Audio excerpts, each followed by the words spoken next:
Sempre con la CIA di Padova stiamo parlando di tante questioni che emergono dal settore dell'agricoltura. Alcuni sono problemi che si presenteranno a brevissimo, bisogna trovare delle soluzioni. Una di queste soluzioni è già stata trovata, almeno credo, Presidente, perché sono stati reintrodotti i voucher in agricoltura, tanto auspicati. È così o no? Per adesso si sta discutendo della reintroduzione dei voucher. Che voi auspichereste? Noi siamo favorevoli all'introduzione di una modalità di regolarizzazione dei rapporti di lavoro che sia flessibile da un lato, ma soprattutto che non impegni economicamente le nostre aziende più del dovuto. Che cosa voglio dire? Infatti. Se io in questo momento, allora nel settore agricolo l'operaio è tutelato e da parte dell'azienda agricola c'è anche la possibilità di un'estrema flessibilità nell'utilizzare l'operaio per questioni ovviamente che riguardano prettamente il settore primario. Piove, ovviamente non si può lavorare nel campo. La stagionalità. Per farla molto semplice.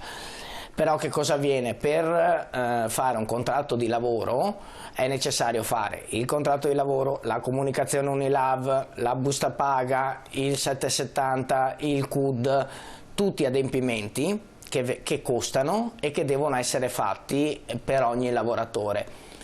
L'agricoltura però ha anche bisogno di lavoratori che lavorino per una settimana, per 10 giorni, magari in occasione della vendemmia, della raccolta dell'asparago, in situazioni che più che stagionali sono di lavoro occasionale, prettamente detto, per cui è necessario che ci sia, secondo noi, uno strumento che da un lato garantisca la corretta retribuzione al lavoratore, compresa la parte INPS contributiva e la parte assicurativa INAIL. Però dall'altro lato non pesi così tanto all'azienda agricola per quanto riguarda tutta la burocrazia indiretta nell'assunzione del lavoratore. Questo perché? Allora, perché il nostro comparto ha un valore aggiunto del 4, 5, 10% al massimo rispetto alla produzione che noi facciamo, in questo periodo anche meno. Per cui pensare di trattare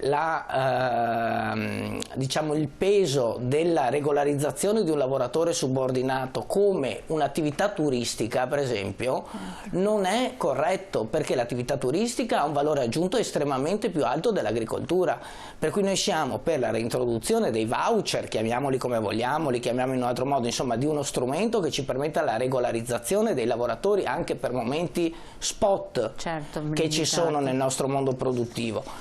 Siamo contrari all'estensione di questo tipo di rapporto di lavoro, di questa modalità di pagamento ad altri comparti che invece non soffrono da un lato la crisi economica come noi e dall'altro lato possono tranquillamente sopperire, insomma, per il valore aggiunto dei loro servizi o dei loro prodotti a una spesa anche indiretta nella regolarizzazione del rapporto di lavoro. Guardi, questo elemento qua è importantissimo soprattutto per quanto riguarda i lavoratori, cioè dotare un'azienda agricola di uno strumento che permette la regolarizzazione del rapporto di lavoro senza il peso economico indiretto, per cui non produttivo, ma diciamo proprio per la regolarizzazione stessa, è un elemento di estrema importanza per il nostro settore. Perché l'alternativa è o avere lavoratori in nero o andare con le cooperative spurie di sfruttamento della manodopera. Allora, siccome noi siamo i primi in campo a combattere questa forma di rapporto, chiamiamolo di rapporto di lavoro, è necessario però dall'altro lato che ci sia uno strumento adeguato a quello che è il nostro comparto. Ma il famoso rischio di caporalato di cui si era parlato, che è un problema in agricoltura. Proprio questo, noi dobbiamo avere degli strumenti che ci permettano di regolarizzare i lavoratori in maniera semplice, immediata. Anche perché se si trova un lavoratore, c'è necessità in un'azienda agricola di un lavoratore, si trova un lavoratore bravo, l'azienda agricola non se lo fa scappare. Infatti questo... Lo trattiene, perché il nostro problema è quello di trovare lavoratori in questo periodo. Infatti voi state cercando, mancano circa 1000 lavoratori stagionali in agricoltura, questo per quanto riguarda solo il territorio di Padova. Assolutamente. Però la stagionalità è penalizzante per questi lavoratori. È penalizzante, certo, ma infatti si parla della possibilità, come dire, di integrare il reddito rispetto a questi lavoratori. A noi mancano. C'è stato un forte rischio di lasciare colture sui campi o sui frutti o sugli alberi perché non avevamo a disposizione manodopera dove non è possibile la meccanizzazione. Dall'altro lato è chiaro comunque che noi dobbiamo riuscire a regolarizzare e a pagare correttamente i nostri collaboratori, e questo deve essere messo assieme in qualche modo, considerando sempre quello che sono le aziende agricole e quello che, diciamo, che portano come valore aggiunto nei propri prodotti le aziende agricole. Certo, quindi voi auspicate che insomma questo vada in porto, questo provvedimento che è stato rilanciato? Assolutamente, ma soprattutto che non venga esteso ad altre categorie di lavoratori, perché se ne perderebbe poi il significato reale. Chiaro. Cioè noi chiediamo delle iniziative governative e istituzionali che vedano nell'agricoltura quello che è, non quello che si immagina che sia, e quindi nel vedere quello che è l'agricoltura è necessario che venga trattata come un settore diverso da tutti gli altri, perché questo è un settore completamente diverso da tutti gli altri, che sta affrontando un periodo di crisi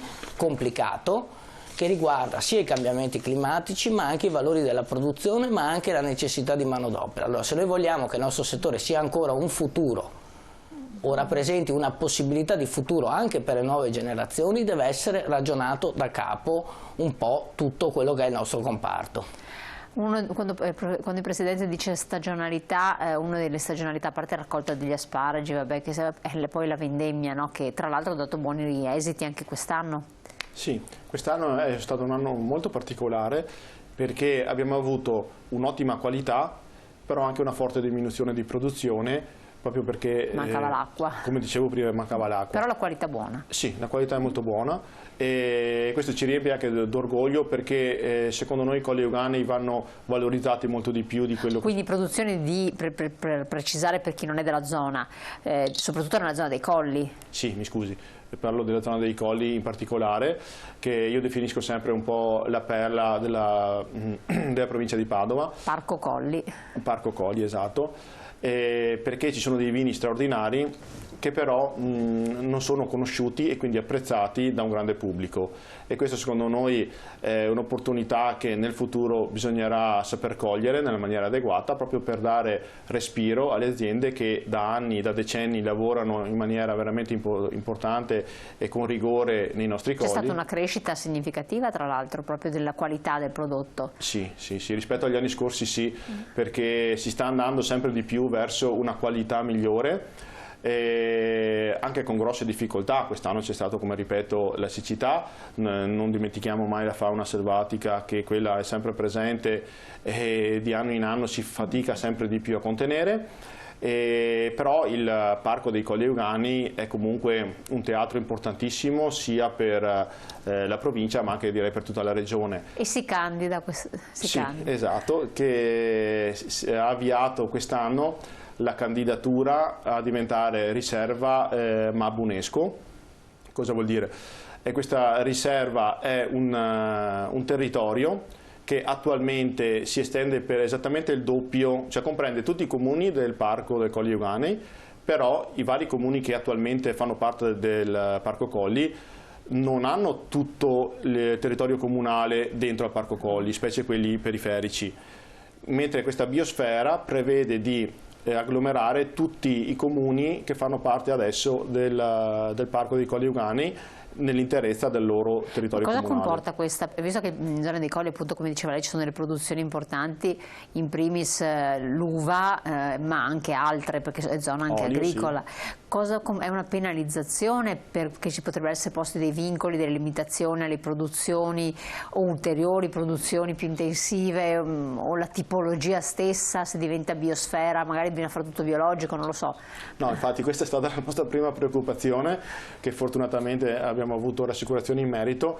Non verranno posti assolutamente ulteriori vincoli, anche perché lo stesso progetto non pone, anche negli altri territori dove è stato favorevolmente intrapreso, non pone vincoli assolutamente di sorta per tutti i coltivatori, le aziende o i residenti.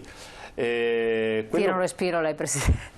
No, beh, i vincoli già ci sono, cioè il Parco Colli, che è poi l'entità infatti, che in questo momento ovviamente tutela quello che sono le varie zone Natura 2000, SIC, le varie zone di interesse naturalistico. La biosfera rappresenta un riconoscimento.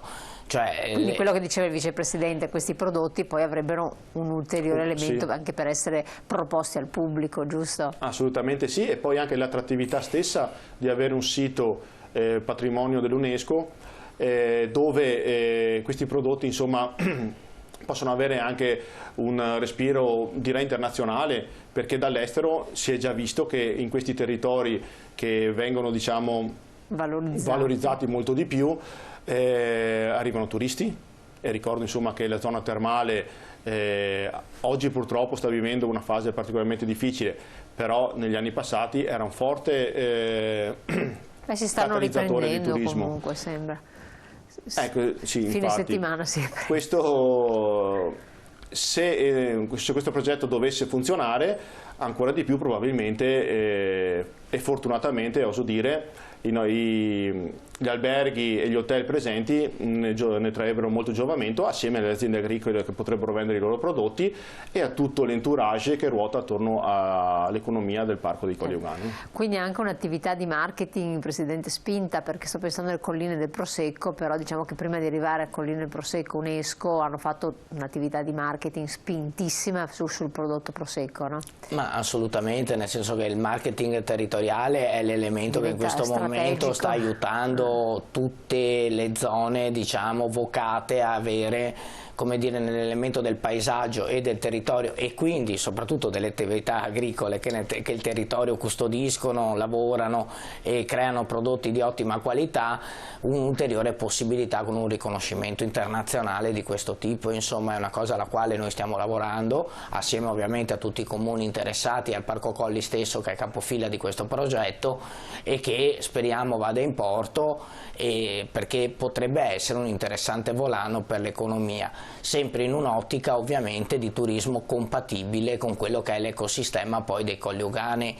Che anche lì c'è la compatibilità tra turismo, fruizione dei colli e agricoltura, sono sempre un po' un binomio difficile. Ma bisogna avere uno spirito collaborativo, è necessario anche ragionare in termini, come dire, di accoglienza, di possibilità di vendita, ma anche, come dire, di quello che viene definito turismo esperienziale, no? La possibilità di creare poi dei percorsi di valorizzazione delle specificità dei nostri territori, siano queste agricole che paesaggistiche, e che vengano rispettate anche dal turista che viene in visita.